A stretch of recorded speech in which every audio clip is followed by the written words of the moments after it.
তো বন্ধুরা এই ভিডিওতে দেখাবো আমি আন্দুলের ফুলবাগানে কি প্যান্ডেল করেছে সেটি, আর ঠাকুরটি কি সুন্দর করেছে সেটিও দেখাবো এই ভিডিওর মধ্যে। তো চলুন।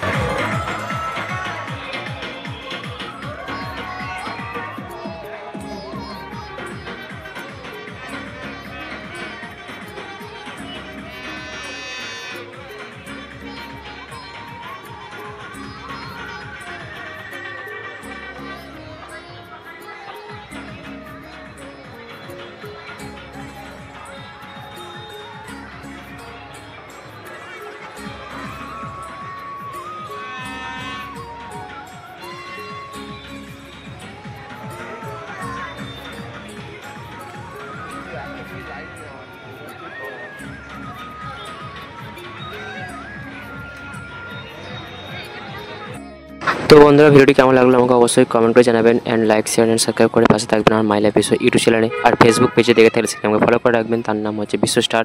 তো সবাই ভালো থাকবেন, সুস্থ থাকবেন, নতুন ভিডিওর সাথে আবার একটা আসছি, তার জন্য ততক্ষণের জন্য বাই।